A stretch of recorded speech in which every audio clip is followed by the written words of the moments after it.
Hi folks, you're with Tacitus today, your pushback channel, and thank you for joining this radio audio live stream. In this essay, I'd like to talk about the economic growth of China over the last 25, 30 years, and how much of that time China has allegedly been going through double-digit economic growth. And I just want to bring some reality into that conversation and that understanding, but also at the same time to talk about what is economic growth. Now, we're in an interesting sort of time where in the West and in China too, real estate prices of unimproved property has gone up, or the prices are increasing at more than 3 times the rate of wages. Now, this has never happened before in human history I'm aware of, other than sort of very brief short-term bubbles that quickly burst and in reality comes back in. But if you look at, say, looking at a nation where there's been continuity, where there's been no invasions and so on, and no civil wars or particularly disruptive elements. See, you could look at, say, Britain for that offers quite a window of relative continuity compared to the rest of the world. So say from 1700 up until really the 1950s, the price of real estate, this is homes to live in Britain, stayed pretty much that. I mean, it tracked wages. The two were together. The purchasing power of the citizen was reflected in the price of the real estate. And so now, if wages went up, then the price of real estate could go up, but they moved in tandem. Now, I'd say it from the 1950s, where private ownership on a relative basis began to increase. There's some slight movements there, but again, it tracked fairly closely. And then suddenly, all across the Western world, Britain included, and we can add China into this, and I'll come back to that in a minute, the price of real estate suddenly exploded. Now, why is this relevant? It's because all these countries, Britain, Australia, were recording GDP, gross domestic product, economic growth of 2.5%, 3.5%, 4.5%, and there was this, oh wow, gee, these guys are doing well. But in nearly every instance, what we're measuring wasn't productivity growth. There weren't more jobs and better paying jobs, or more factories making stuff, or standard of living improving through lowered cost, and then wages that were increasing because of higher productivity. There was none of that. It was inflation. It was pure price inflation in real estate. Now, the reason that they recalculated, or the globalist controlled Western world recalculated inflation. So instead of saying that because the house prices have doubled, or with increasing 3 times faster than wages, instead of stating that as inflation, they were able given that the price of the house is an asset, and then that asset is owned, the value of the asset is equal to the level of inflation. Therefore, there is no inflation. Now, it's a piece of absurd alchemy, but really our standard of living and purchasing power was going through the floor because of this inflation, because house prices and rents and so on were going up much faster than wages. But because of that double dealing backhanded trick of saying, well, the asset is now worth more, therefore it's not inflationary. And they did the same thing with stock market prices. When the value of the stock market went up, that was fed back into GDP figures.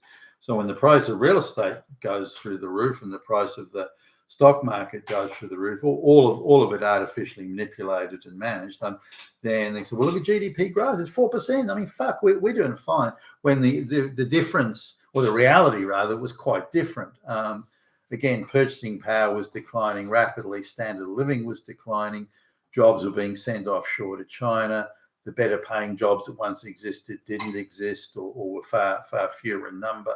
And so there was a major illusion going on there. Had they recorded the GDP figures through productivity, that is, things that are being made and produced and created, rather than just inflation of real estate, then the GDP growth would have been all across the Western world would have been negative. Maybe with a couple of exceptions, say Japan and Germany, maybe because they're highly productive manufacturing export economies with a lot of value add manufacturing. But outside of that, possibly the United States, but really they'd have all been negative, or maybe 1.5% type growth. The numbers are 4, 3, 4, 5%. That was all bullshit. It was rested completely on the inflation of real estate, which they were arguing was part of the gross domestic product. So this is the reality of things. Now coming to China, so this double-digit growth where China was 12% growth, 11%, 13, 14%. Now, for anyone that's done business, as I have, for years, done business in Asia and seen how things work, you know straight away, well, that's bullshit. And the other thing that sort of alerted me to the fact it was bullshit was the way that the globalist propaganda media gagged and gushed and went rock hard over this supposed economic growth in China. Not that there wasn't growth, there was, but it was again a moving around of things rather than actual growth. So where did these numbers come from in China? Now, there are two things that the Chinese economic growth rests upon, or certainly the double-digit growth rests upon. One is they moved vast numbers, as in hundreds of millions of peasants that were living a barter subsistence farming agricultural life in not on Chinese coast, but away in the interior and the rural areas. And these people, it's a massive sector. It was an agricultural economy in effect. It's a massive sector, and it involved subsistence living and barter. So farmer one would grow an excess of rice and then would barter it for eggs or chickens or petrol or so. So it was just a bartering system. Almost nothing changed hands through financial means. So the labor of these people was absorbed into the bartering of goods and services between themselves. So somebody would give you rice, then you'd help them dig a well or something down the road. Also, it's very village, where the village, and again, a communist society anyway, but even before the communists came along, the village would tend to own things, not everything, but tend to own things collectively. So when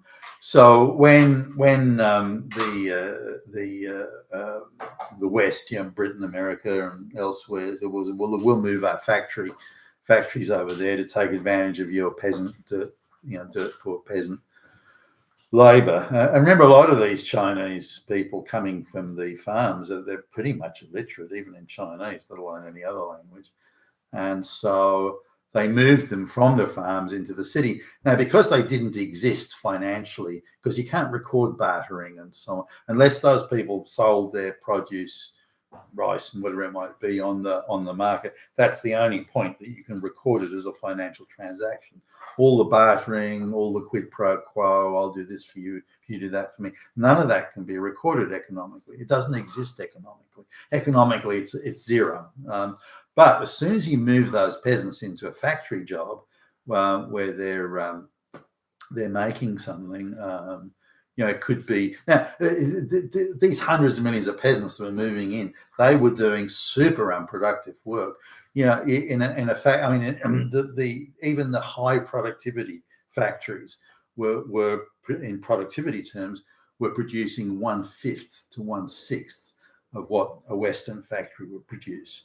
They're lower skilled labor, they've got less automation, less machinery, and that's working 6 days a week in 12-hour shifts. They still were only 1/5 as productive as a Western worker. Again, some of that down to automation, better organization, better management, better training, better experience, higher levels of literacy, all those sorts of things contributed to the West, better transport, and again, just better infrastructure all around. So nonetheless, because I've sat down with business people in hotel restaurants, on airplanes, traveling around, and they'll say, look, that it's what I don't know about today, but it was so cheap to get stuff made in China that they could if it was 90% less productive than the West, they would still have got stuff made in China and were satisfied that they could still make money,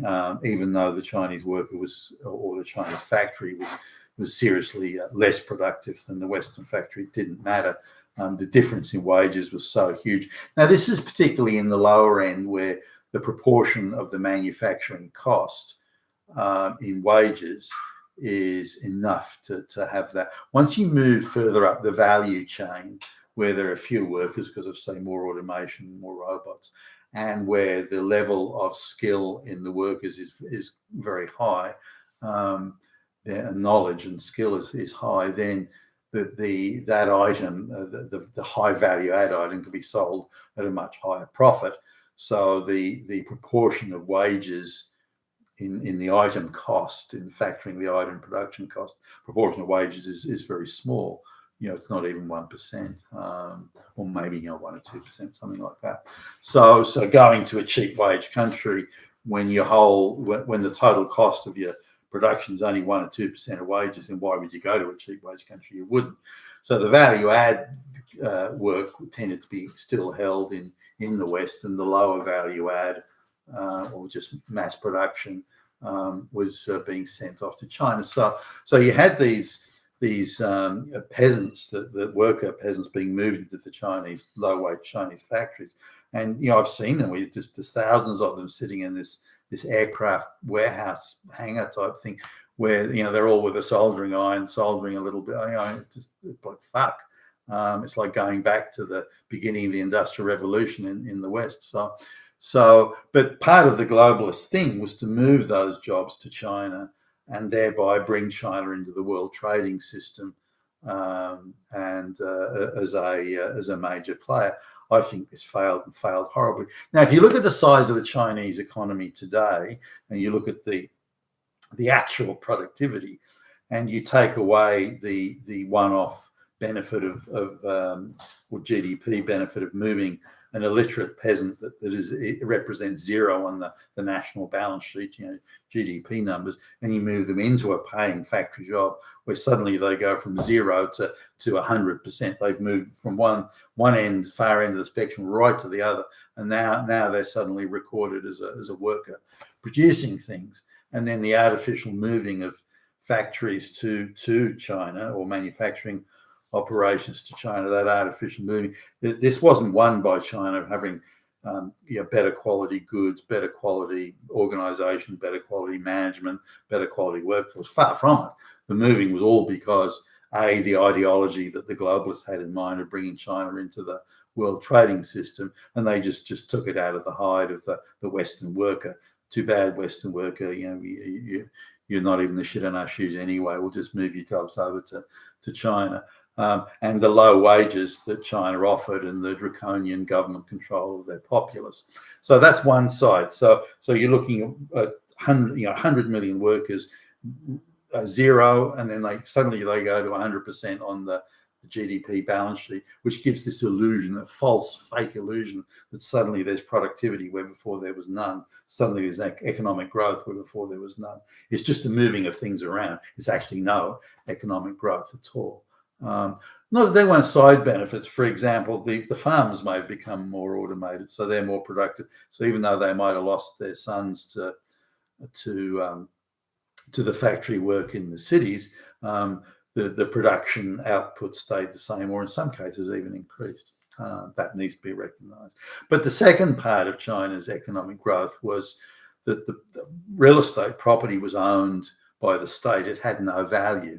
And as the Chinese still say today, something I believe in, by the way, was property, domestic housing is not meant to be an investment vehicle. It's meant to be a place where people live. I agree with that.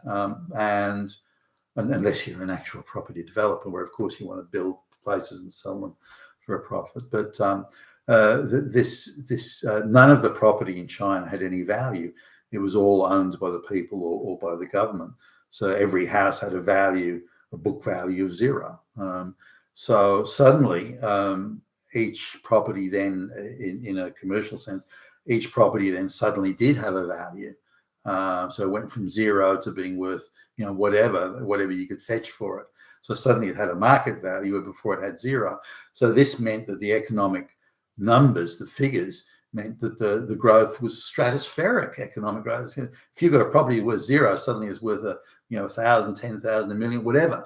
That is stratospheric economic growth, because the starting position, as with the workers moving to the cities from the country and the farms, the property value was zero. So this had the impression of stratospheric growth, given as well that they changed, the Chinese government wanted a bigger slice of the tax take and putting it into things like developing the military and so on. They were transferred the tax burden onto local councils and regional governments, so that they were wanting to sell land and apply local taxes, which they couldn't collect unless people were transacting property. And so this led to a ridiculous property bubble and boom, aided and abetted by, corruptly in many, many cases, aided and abetted by various government officials. On top of that, rather than build quality, many, not all, but many of the buildings and structures are of such poor quality that before tenants or people or buyers even move in, they're falling over. Another thing that led to the property bubble was in China, is that people were strongly encouraged to buy off the plan and make large deposits. You're not putting down 5 or 10%, you're putting down 30, 40, 50%, sometimes even higher than that. So that the property development companies were using those big deposits as, if you like, their working capital. So this was causing contributing to artificial inflation prices, given that banks were so willing to lend deposits. So these are the contributing factors. So it gave the illusion in China that there was this massive economic growth. But we're looking at three things here. One was the mass movement of peasants from the farms to the factories, well over 100 million then. In fact, well over 200 million people moving. So you've got workers that appear for zero. They're all bartering peasants, and out in the farms are all moved into the factories. The second thing is the real estate has valued at zero. Suddenly it had a commercial value. That's a massive sort of, almost like an electric shock that goes through the economy, given this illusion of vast, huge economic growth. In fact, it's not. Nothing's grown. It's just a one-off mega hit of super inflation. And then the third thing is the globalist cabal moving Western jobs, again, lower value add stuff, but moving Western jobs, mass-produced type work jobs to China, simply to take advantage of cheap mass peasant labour. If you've got 200 million workers suddenly appearing, in factories looking for work. I mean, this is so that's where the economic growth. It hasn't been economic growth. It has not been. The economic growth of China wouldn't have exceeded 2% per annum outside of these things, had it not been for the injections of Western jobs and capital, and again these other things that I've mentioned. So, but we need to really understand that all the economic growth of the world over the last 25 years, or certainly whether it be China or the advanced nations, has come directly from inflation, not productivity or productive output. And we need to just come to grips with that. We've been lied to horribly by the globalist controlled governments, who are pretending that mass real estate inflation is the equivalent of productive economic growth. But of course it's not. And we're seeing that in the savage and brutal reduction of the purchasing power of the paycheck all across the West, because of these things they claim are economic growth, are in fact anything but. You've been with Tacitus today, your Pushback channel, and thank you for listening.